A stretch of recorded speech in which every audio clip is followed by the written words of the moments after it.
3장을 여러분과 함께 나누도록 하겠습니다. 하나님께서 이 새벽 우리에게 주시는 말씀은 스바냐 3장 13절부터 17절까지 말씀을 함께 합독하겠습니다. 이스라엘의 남은 자는 악을 행하지 아니하며 거짓을 말하지 아니하며 입에 거짓된 혀가 없으며 먹고 누울지라도 그들을 두렵게 할 자가 없어지라.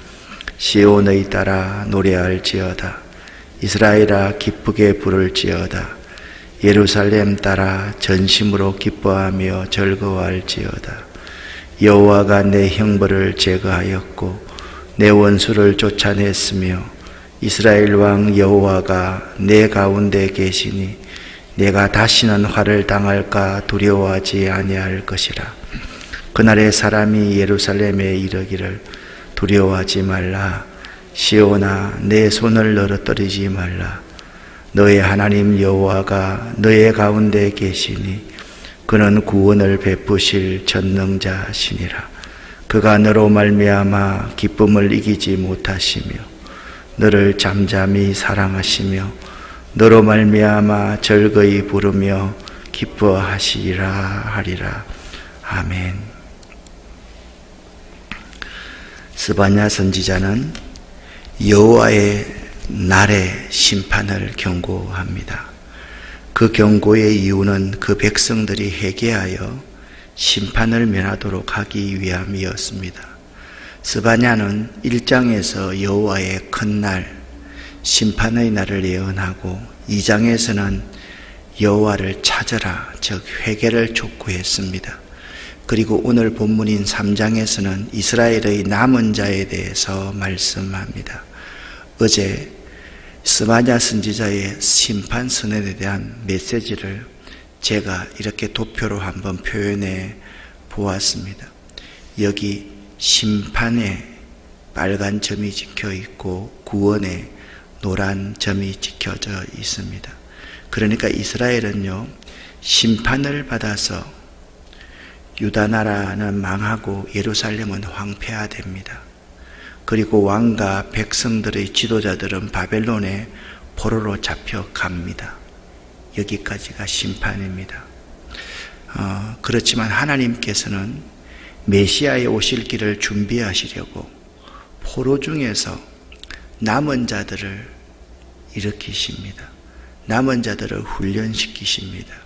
이 남은 자들을 다시 돌이켜 구원의 찬송을 부르게 하신다. 그것이 오늘 스바냐 3장의 내용인 것입니다. 하나님의 심판, 이 예루살렘의 멸망에 대한 예언이 1절부터 8절까지에 기록되고 있습니다. 1절 말씀을 보니까 이렇게 말씀합니다. 함께 읽겠습니다. 패역하고 더러운 곳, 포악한 그 성읍이 화 있을진저. 아멘. 스바냐는요, 예루살렘의 죄악에 대해서 3가지 수식어를 사용해서 고발합니다. 예루살렘은 패역한 곳이다. 예루살렘은 더러운 곳이다. 예루살렘은 포악한 곳이다 라고 말을 합니다. 현대인의 성경을 보면 예루살렘은 횡포와 죄악이 가득하며 더럽고 부패한 곳이다 라고 번역하고 있고요. 새 번역을 보면 예루살렘은 망하고야 말 반역하는 더러운 억압이나 일삼는 곳이다 라고 말씀하고 있습니다. 쉬운 성경에 보면 예루살렘은 더럽고 오염되고 억압받는 곳이다. 이 공동번역을 1절로 번역해보면, 번역에서 1절을 번역해보면 이 저주받을 도성아, 야훼께 반항이나 하는 더러운 도성아, 압제나 일삼는 도성아.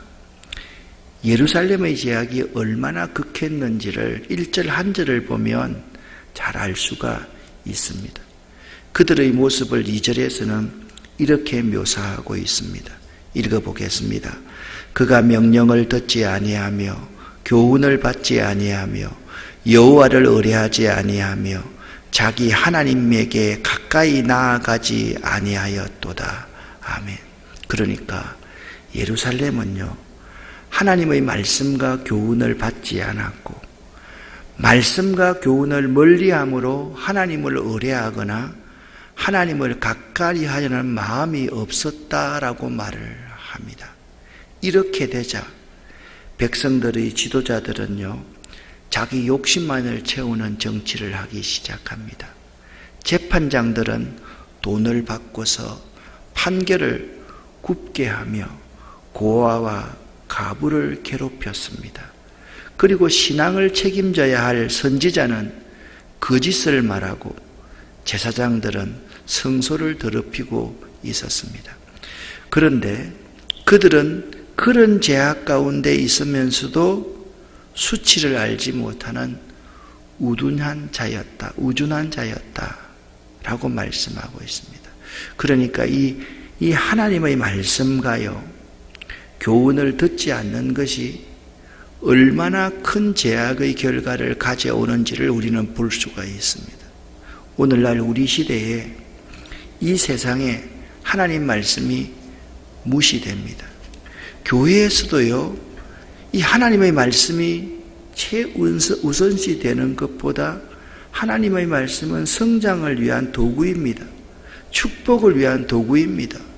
이렇게 되면 안 되는 거죠. 그러니까 이 사회 가운데, 이 교회 가운데 얼마나 큰 죄악의 결과를 가져오는지 우리가 이렇게 엄청난 고통들을 당할 수밖에 없는 거예요. 저는 코로나19가 이렇기 때문에 그렇다는 게 아닙니다. 지금 교회가 당하고 있는 여러 가지 문제들 가만히 한번 보십시오. 예를 들면 동성애의 문제다. 여러분, 이게 논의나 될 만한 문제입니까? 그런데 이런 것들이 핫 이슈가 되고 있습니다. 가만히 한번 보면 우리들 한 사람 한 사람의 그리스도인들이라고 하는 사람들을, 지도자라고 하는 사람들이 하나님의 말씀과 교훈을 듣지 않고 있었다라는 것을 알 수가 있습니다. 이런 그들의 모습을 어제 2장 1절에서는 수치를 모르는 백성이다라고 묘사하고 있었지 않습니까? 오늘날 우리들과 교회와 이 민족 교회의 모습이 하나님의 말씀과 교훈을 듣지 아니합니다. 하나님을 찾지도 아니하며 무감각하게 살아가는 모습이 아닐까라고 생각합니다. 지금 이 시기는요, 우리 모두에게 자성을 촉구하고 있습니다. 이제는 회개의 시기가 되었습니다. 때가 되었습니다. 이 때가 매우 중요합니다. 스바냐 선지자가 여호와의 큰 날 심판을 예언했지만 아직 심판이 임하지 아니하였기 때문에 이때 돌이키지 않으면 안 됩니다. 이 시대가 우리에게 경고합니다. 우리 모두는 깊은 회개를 통하여 스스로를 되돌아봐야 할 때입니다. 우리 손가락을요, 자꾸 이 세상을 향해서는 안 됩니다. 타인을 향해서는 안 됩니다. 보십시오. 말씀드렸지 않습니까? 세상과 타인을 지적합니다. 그러면요, 우리 두 손가락은, 엄지손가락은 하나님을 향합니다. 하나님을 원망합니다. 그리고 나머지 6손가락은 우리 자신을 향하고 있다. 이제는 이 모든 것을 죄 때문입니다. 제 잘못입니다. 우리들의 잘못입니다. 라고 하면서 스스로를 되돌아보아야 할 때다라는 생각을 하고 있습니다. 여러분, 어제 말씀을 계속해서 오늘도 드리면 오늘 8절을 보면 이렇게 말합니다. 현대인의 성경입니다. 나 여호와가 말한다. 그러므로 내가 일어나 그 악한 나라들을 멸할 때까지 너희는 기다려라. 내가 모든 나라들을 모아 내 분노를 쏟기로 작정하였다. 온 세상이 내 질투의 불에 소멸될 것이다. 하나님의 임박한 심판에 대해서 말씀하고 있습니다. 어제 있잖아요. 2장 2절에 어떻게 말씀하고 있습니까? 정해진 때가 이르기 전에 기회가 겨처럼 날아가 버리기 전에, 여호와의 무서운 분노가 너희에게 내리기 전에, 여호와의 진노의 날이 너희에게 닥치기 전에 돌이키고 회개하라, 그렇게 말씀을 하고 있습니다. 심판의 날이 이르기 전에 다 함께 모여서 하나님을 찾아라. 여호와의 명령에 순종하라. 더욱 겸손해져라. 하나님의 규례와 계명을 지키라. 그리고 하나님의 은혜와 자비를 구하라. 그리하면 너희가 구원을 얻으리라 라고 말씀하고 있습니다. 사랑하는 성도 여러분, 지금 여러분과 저의 모습은 어떻습니까? 다 함께 모여서 여호와 하나님을 찾고 있습니까? 아니면 비굴하게 요나처럼 그 배 이창에서 잠을 자고 있습니까? 여러분과 저는 여호와의 명령에 순종합니까? 혹시 교만하여 하나님의 자리를 빼앗아서 그 하나님의 자리에 내가 앉아 있지는 않습니까? 그리고 하나님의 은혜와 긍휼과 자비를 구하고 있습니까? 여러분과 저의 모습을 다시 한번 되돌아볼 수 있어야만 합니다. 그런데 하나님께서는요, 이스라엘의 이러한 모습에도 불구하고 그들에게 구원의 희망을 주시는 분이십니다. 9절부터 13절까지가 구원의 희망을 주시는 말씀입니다. 저는 오늘 이 말씀을 새벽에 일어나서 다시 한번 준비하면서 정말 너무 큰 은혜가 되었습니다. 나의 모습이 참 하나님께서 보시기에 참 추악하고 더럽고 악한 모습인데, 그러한 모습임에도 불구하고요, 하나님은요 9절 말씀에 보니까 열방의 구원에 대한 예언을 해주고 있습니다. 10절부터 13절까지의 말씀을 보니까 이스라엘의 남은 자를 세워서 이스라엘의 남은 자의 구원에 대한 예언을 해주고 있습니다. 정말이지 우리들에 대한 하나님의 사랑과 은혜는 청량할 수가 없습니다. 얼마나 하나님의 사랑과 은혜가 큰지요.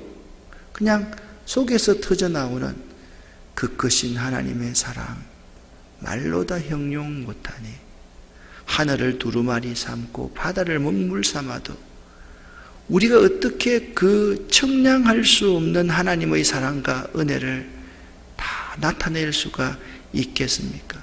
스바냐 3장 9절부터 13절까지의 말씀을 함께 읽어보겠습니다.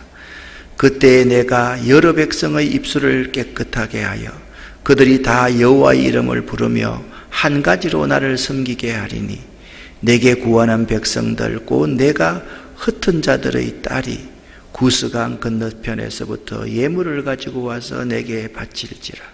그날에 내가 내게 범죄한 모든 행위로 말미암아 수치를 당하지 아니할 것은, 그때 내가 내 가운데서 교만하여 자랑하는 자들을 제거하여 네가 나의 성산에서 다시는 교만하지 않게 할 것임이라.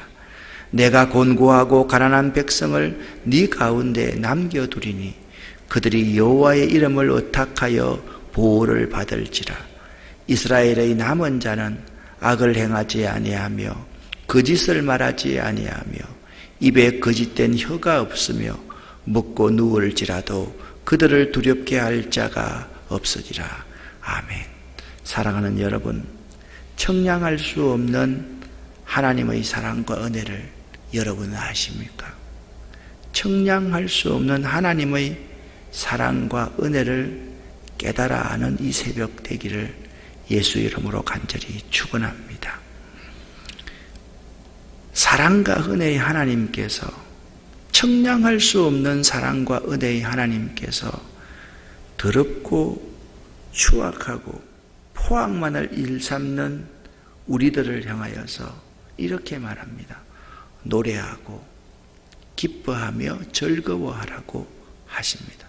스바냐 선지자는 이스라엘 백성들에게 여러분 노래하고 기뻐하고 즐거워하세요 라고 말을 합니다. 그런데 사실 그 당시의 상황은 기뻐하고 노래할 만한 상황이 아니었습니다. 그렇지만 스바냐는 그들의 죄로 인한 심판은 멸망하려는 것이 아니라 하나님께서 그들을 구원하셔서 회복시키실 것을 알았기에, 분명히 알았기에 그들에게 기뻐하고 즐거워하라고 선포할 수 있었습니다. 이것은 죄 많은 우리가 하나님의 구원의 날을 기대하는 근거가 됩니다. 스바냐가 이스라엘에게 기뻐하고 즐거워하라고 한 것은 사람들의 모습에 근거한 것이 아닙니다. 사람들의 모습을 보고 기뻐하고 즐거워하라고 한 것이 아니라는 것입니다. 사람들의 죄된 모습을 보면 기뻐하고 즐거워하기보다는 탄식하고 절망할 수밖에 없지만 하나님을 바라보니까, 하나님만 바라보니까, 그들 가운데 계시는 하나님을 보니까 기뻐하고 즐거워할 수 있었던 것입니다. 죄로 말미암아 멸망당하고 멸절될 수밖에 없는 그 인간들을 향한, 자기 백성들을 향한 하나님의 그 청량할 수 없는 사랑과 은혜를 보니까 기뻐하고 즐거워할 수 있었던 것입니다. 세상과 사람들을 바라보지 않고 하나님을 바라보면서 기뻐하고 즐거워할 수 있는 것, 이것이 진실된 믿음입니다. 다시 한번 말씀을 드립니다. 세상과 사람들을 바라보지 않고 하나님을 바라보면서 기뻐하고 즐거워할 수 있는 이것이 진실된 믿음입니다. 하나님에게는 세상이 줄 수 없는 기쁨과 즐거움이 있습니다. 성도 여러분에게 이러한 기쁨과 즐거움이 있으시기를 예수 이름으로 간절히 축원합니다. 오늘 본문 말씀, 읽었던 말씀을 다시 한번 보겠습니다. 여기 17절에 이렇게 말씀하고 있습니다. 너희 하나님 여호와가 너희 가운데 계시니 그는 구원을 베푸실 전능자이시라. 그가 너로 말미암아 기쁨을 이기지 못하시며 너를 잠잠히 사랑하시며 너로 말미암아 즐거이 부르며 기뻐하시리라 하리라. 우리가 기뻐하고 즐거워할 수 있는 이유는 하나님께서 우리와 함께 계시기 때문입니다. 2009년에 한 여성 포털 사이트인 이지데이에서 1073명의 네티즌들에게 설문조사를 했었습니다. 그것은 아내들이 남편으로부터 어떤 말을 들을 때에 남편으로부터 가장 위로를 받고 안심이 되느냐라는 것입니다. 이 질문에 42%의 아내들이 응답하기를 걱정하지 마, 내가 있잖아 라는 말을 첫 번째로 꼽았습니다. 이어서 당신이 최고야, 세 번째 사랑해 라는 말을 꼽았다고 합니다. 힘든 상황 가운데서 아내 옆에 남편이 있으면서 걱정하지 마, 내가 있잖아, 이 남편의 말에 큰 위로와 안심을 얻는다라는 것입니다. 우리가 기뻐하고 즐거워할 수 있는 이유는 고난이 있습니다. 걱정과 근심이 있습니다. 어려움이 많습니다. 그런데 하나님이 그 가운데 우리와 함께 계시기 때문에 기뻐하고 즐거워할 수 있는 것입니다. 또한 우리 가운데 계시는 하나님은 우리로 인하여서 기쁨을 이기지 못하는 하나님이십니다. 스바냐는 하나님이 우리 가운데 계심으로 인해서 기뻐하고 즐거워하라고 말하고 있습니다. 그런데 또한 하나님께서 이스라엘로 인하여서 기쁨을 이기지 못하고 즐거이 부르며 기뻐하신다고 말씀했습니다. 이스라엘이 본질 그 자체가 예뻐서가 아닙니다. 이스라엘은 죄인입니다. 패역하고 죄 많고 포악한 자들입니다. 그런데 이스라엘이 하나님의 자녀인 거예요. 하나님의 손녀, 손주인 거예요. 그러니까 아무리 죄악 가운데 더럽혀져 있어도 자기 백성들, 자기 아이들을 보니까 그 아이 때문에 기쁨을 이길 수 없을 만큼 하나님이 그 백성을 사랑하시는 거예요. 그걸 생각하면 우리가 기뻐하고 즐거워하지 않을 수가 없다라는 말씀입니다. 그리고 우리 가운데 계시는 그 하나님은 우리를 잠잠히 사랑하시는 하나님입니다. 하나님께서 죄인된 사람들을 사랑하시는 것은 예수 그리스도의 십자가의 죽으심으로 확정을 하셨습니다. 로마서 5장 8절 말씀에 그리스도께서 우리를 위하여 죽으심으로 하나님께서 우리에게 대한 자기의 사랑을 확정하셨느니라 라고 말씀하고 있습니다. 하나님은 예수 그리스도를 보내시고 나서 침묵하셨습니다. 잠잠히 그 아들 예수를 사랑하고 우리를 사랑하셨습니다. 예수 그리스도도 십자가 위에서 우리를 위해서 죽으심을 쳤을 때 여러 말씀하지 않았습니다. 잠잠하셨습니다. 여러분, 우리가 기뻐하고 즐거워할 수 있는 이유는 하나님이 시끄럽게 떠들썩하게 우리를 사랑하는 것이 아니라 우리의 등 뒤에서, 우리 곁에서, 우리의 배 위에서 우리를 잠잠히 사랑하시기 때문에 그렇습니다. 하나님의 심판의 역사를 기억하십시오. 하나님의 심판에는 반드시 구원의 메시지가 들어있습니다. 심판은 은혜와 사랑을 깨달아 알 수 있는 것입니다. 이 은혜와 사랑을 깨달을 수 있기에 우리는 기뻐하고 즐거워할 수 있는 것입니다. 이것을 분명히 안다면 우리들은 어떠한 상황에서도 기뻐하고 즐거워할 수 있습니다. 오늘의 기도 제목입니다. 이 기도 제목을 잘 한번 보시기를 바랍니다. 지금 우리들이 살고 있는 이곳이 패역하고 더럽고 포악한 성읍입니다. 회개합니다.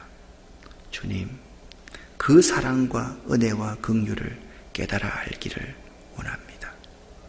우리들이 하나님의 구원으로 말미암아 기뻐하고 즐거워하기를 원합니다. 어제와 똑같은 네 번째의 기도 제목입니다.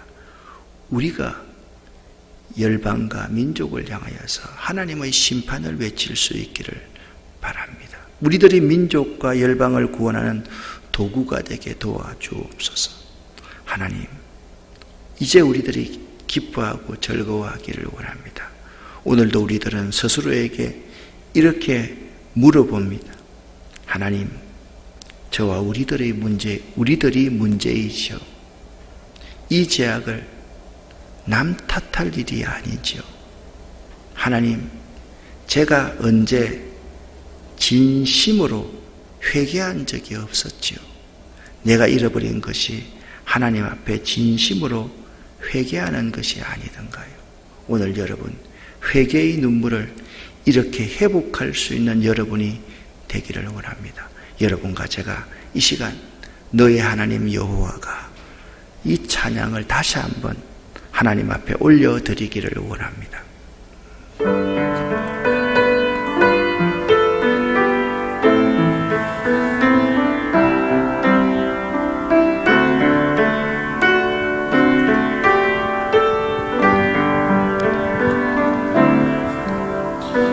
너의 하나님 여호와가 너의 가운데 계시니 그는 구원을 베푸실 전능자 전능자시라.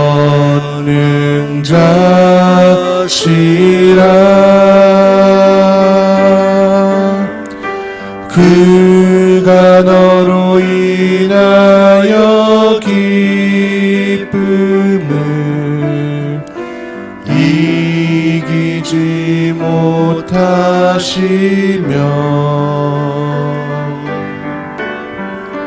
너를 잠잠히 사랑하시며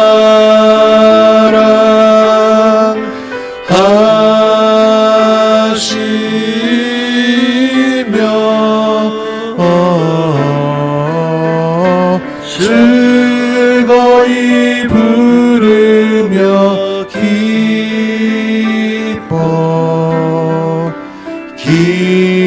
기뻐하시리라.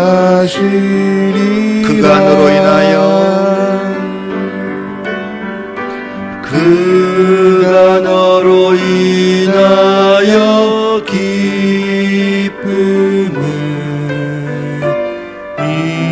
이기지 못하시며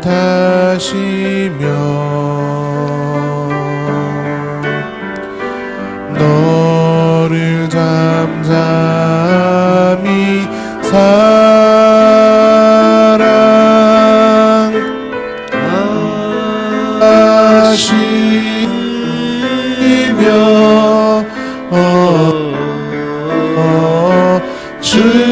즐거이 부르며